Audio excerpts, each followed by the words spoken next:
Hey guys, welcome back to our channel. In this tech tutorial video, we're going to reveal to you how you can enable the roadmap view for your project inside your GitHub repository. So let us dive into this. So head over to your project on GitHub inside your repository, and you can navigate between your views here for your project. You can add a new view by clicking into this button and simply enable the roadmap view from that list below.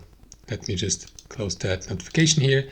And after that, you will see basically your items and issues listed as a roadmap here so that you may follow along, for example, a specific date. You may navigate through the calendar here, zoom in to the month, zoom out to the quarter or year, and that way keep track of your issues like on a calendar or along a roadmap like this, and set markers, for instance, or add more issues and items. That's how it works.